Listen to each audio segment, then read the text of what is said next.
new computer. Unrelated note, I just got a new computer.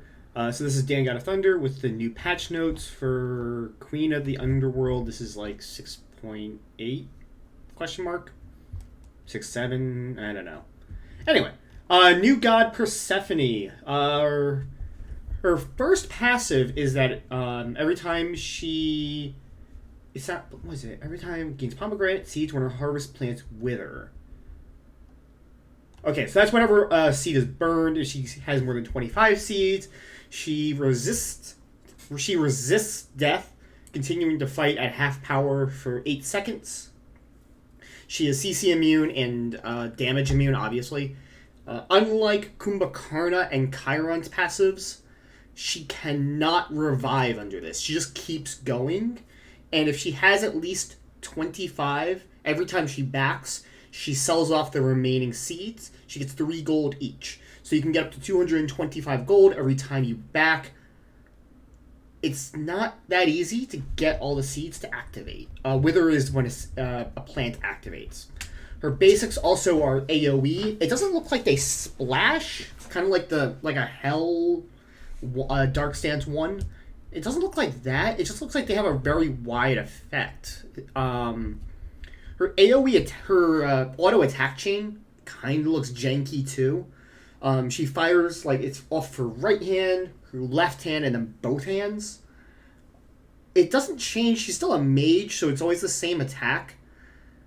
But it looks janky. I think aiming that's going to be a little bit harder, even with the wider stance. Wide stance is an old reference. No one's going to remember that. Anyway, her first ability is Bone Rush. This is basically designed to be her wave clear. Calls forth Warrior. Warrior dashes, and then dashes so hard it explodes into a pile of bones, where the skull lands, and I think it's like at the end of the ability's AoE. It becomes a skull pertaining to her 2. Actually, I'll go over the 2 last after. How about that? So, it's 340 plus 80% physical magical scaling, which is her strongest ability. Has a 12-second cooldown. This is meant to be her AoE. This is meant to be her basic clear. It seems like I don't think it has to explode. It either will explode once it reaches the end of its dash, or it hits a target, just so you know. A little bit like a Medusa acid spray, but better. Harvest. This is the most complicated piece of her kit. Every time she drops it, she can place a skull. After 4 seconds... okay, so she stores up to 6 skulls.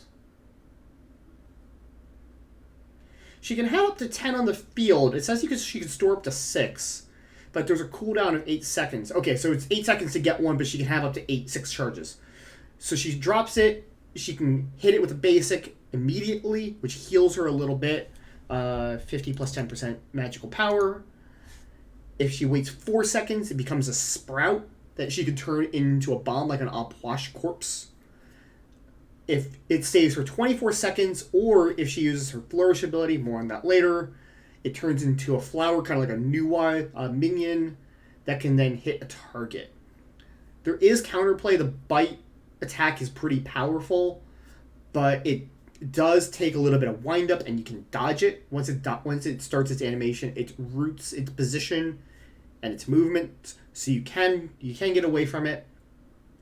And if you've been hit once, you get some damage mitigation. So the second hit's only going to do half. Third one's only going to do a quarter, and then an eighth from there on out. So you can pile up a bunch of skulls. This is really her objective secure, and even then, it's okay. She doesn't have tremendous objective secure, and that's, I think, overall going to be, when I talk about it more, one of her issues. Her third ability is Flourish. This is her dash, but it also automatically cause... Okay. It automatically will cause a skull to advance to the next stage and activate. So you could just drop one at your feet, dash backwards, and it's going to explode. Or you can have the sprout that's going to explode, dash backwards, and it turns into a plant that chomps away. The next ability you cast is going to actually be a stage ahead, so you can't use it to heal, but you can automatically get a bomb. This is also her only dash. This is her only movement ability. She has nothing else in her kit. It is 45 range, so it is fairly short. It's also on a shorter cooldown, but because she wants to use this for so many purposes, to advance, to get a flower up and running, to start detonating stuff, it's gonna be hard for her to effectively get out of team fights. So she is fairly immobile overall. Her ultimate's kind of cool. It's called Grasp of Death. She basically throws a giant projectile that's either going to hit a god or hit a wall. And if it hits a wall, it sets up a deployable that anything in an AoE around it seems like basically like the same size of a circle protection. The deployable lashes out, grabs them all, starts dragging them towards it, where they are attack speed slowed as well. So it's like a big whirlpool effect. If you hit a god with it, it cripples. They can't move. But the deployable can be destroyed by 5 basics. It also, from what I see, I don't think it's particularly effective. I think it can hit Gold Furies, or it can hit Fire Giants, but 495 plus 75% scaling is not that big. The attack speed reduction, so she's really better. This is really more of a peeling tool rather than blowing someone up. I think it's going to be very hard to blow someone up using the Grasp of Death. Overall, most of this seems like her utilization of Harvest is going to be where she gets her value. Bone Rush is okay. Grasp of Death is really good, except for the fact that she's a DPS character, so it's not a great DPS ability. Harvest is really where she's going to make her bread and butter, but she's kind of middling for a damage mage, good for control. But she doesn't have a lot of CC. She has one of the best single pieces of CC in Smite ever. This is amazing for a single ability, but it's her ult. And beyond the 30% slow off of Harvest, which is a little tricky to set up, especially like if you basically have to flourish to get to the bites, or know where something's going to be ahead of time. I think she's going to wind up being like a magical version of Set, where she looks really cool on paper. No one's going to have a fucking clue how to play her. I think she's going to debut in rank with a win rate under 40%. So, but once people start getting the hang of her, once people start getting to use her more, she's going to be in the meta. I think she's okay for now. I don't think she's broken, which is always the concern. If anything, I feel like she's going to be perceived as being fairly underwhelming. Anyway, stuff I don't care about. Bug fixes, match lobbies, tower targeting message, whatever. I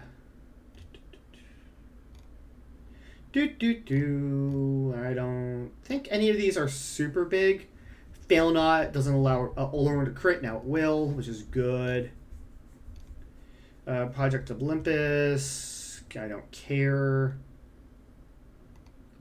Okay, items. Erendite's getting a buff. Yeah, that needed a buff. Erendite by far was the least interesting item out of the Arthurian tree. Increased 10%, 10 physical power. Wasn't very good. Kind of gave a little bit of vision. I think the other interesting way they could have done it was once you hit someone with the ult, it puts the ward on them rather than the ward on you. I think that would have been the other interesting way to do it. Fail Not, decrease crit chance by 5%. I think what they should have done is they should have reduced the cooldown reduction on it. Instead of 20%, 10%. I think that would have been the better way to change that. This would give it a stronger identity as a crit item, while also not being something that every ability hunter wants ever. Pride Wind, getting 20 protection shredded off, so this is 20% CDR, 30 prots. This thing's still good, but probably not the fourth item. This is probably like the last item you buy now. Still worth getting at 2,400 gold. Dynasty Plate Helm, 5 magical power, 5 physical protections lost on each. Not a big deal. When you want this item, you're going to still want to brawl with it. It still gives you a 15 pen. It's still really good. The ring tree is getting a huge change. A lot of it, they are no longer going to have movement speed on it. So this is going to be, Emerald Ring is now going to be 25 power, but that's it. So it's going to be identical to a Magical Focus, Tier 1 Spear, Tier 1 pen item. Enchanted Ring is getting a 100 gold drop, so that's going to be 45 power, nothing else. Demonic Grip is getting 10 magical power, but losing its movement speed. Telkines is getting 5% more attack speed. And Magical Scaling is going to go from extra 10% to an extra 15%. I think this is overall a buff. This is actually very dangerous right now. I thought it was already pretty good, but now it's going to be 35% of your magical power is going to contribute to basics rather than 30 as it used to be.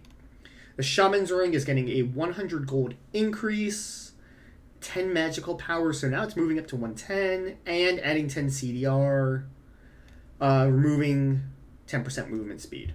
And the debuff where you're going to do 10% more damage to the targets with the subsequent abilities is going to be 10 seconds, so it's twice as long. I don't hate that. I think they should have kept it at 100 power and kept it at 2,400 gold. I think that would have been better. I get what they're trying to do. This is actually a big nerf to... I think Freya is dead, and Kronos, you'll see a little bit later. Kronos is probably going to be out of the meta too. I think this is enough to kill it.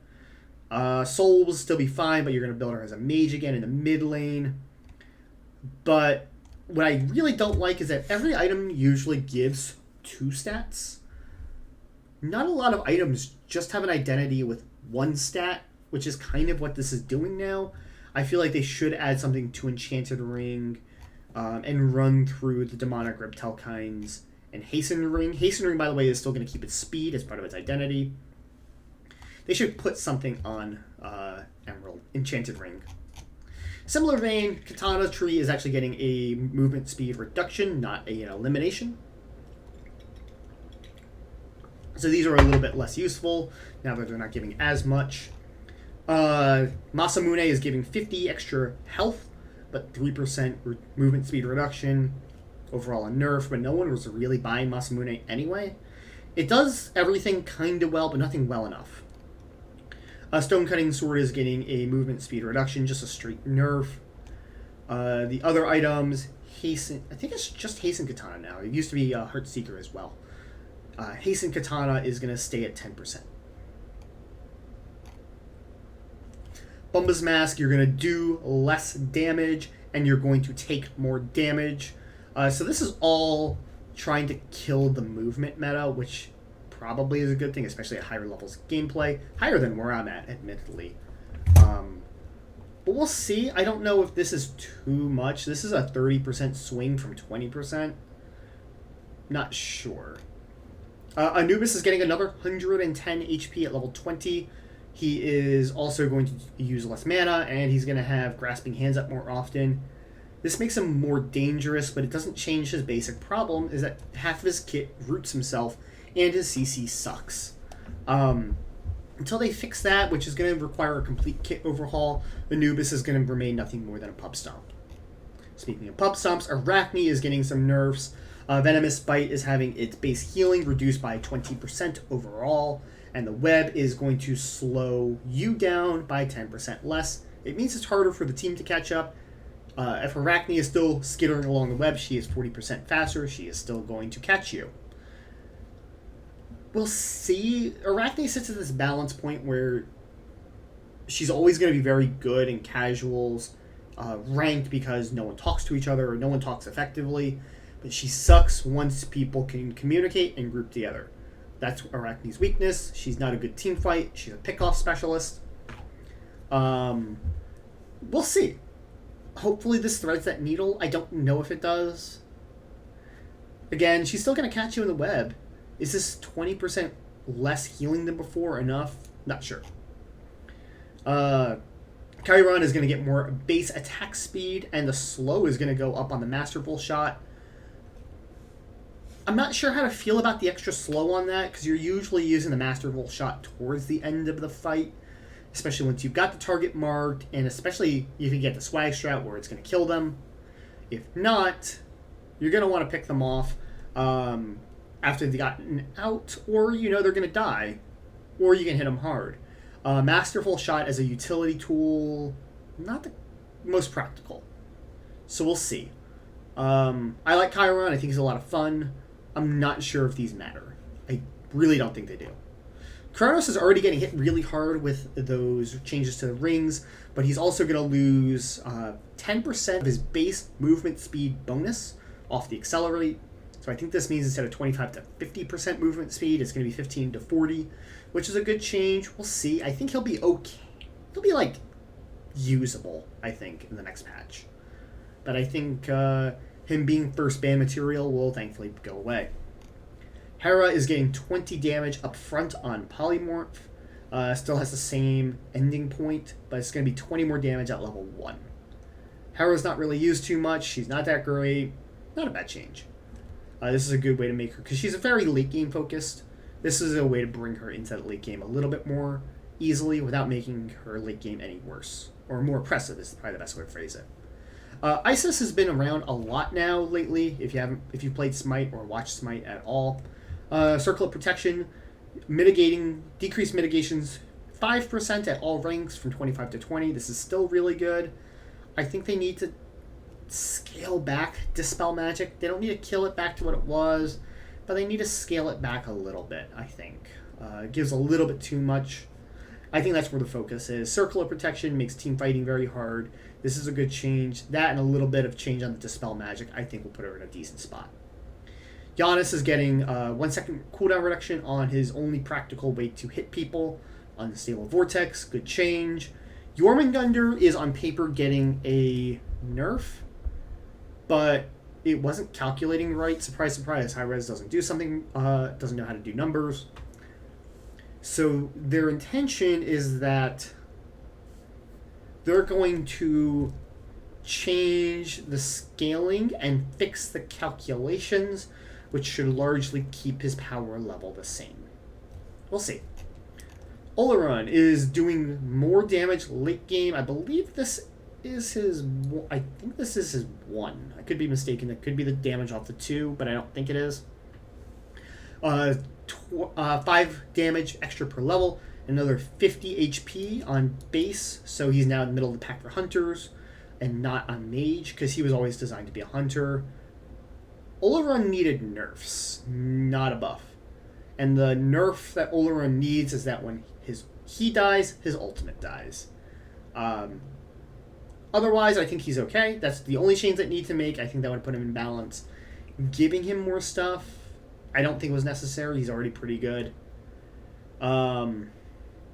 Otherwise, not a lot. There's not a lot of other than the movement, death to movement speed. Not a lot. So let me know what you think in the comments down below. Thank you for watching. Take care, and I will see you guys all next time.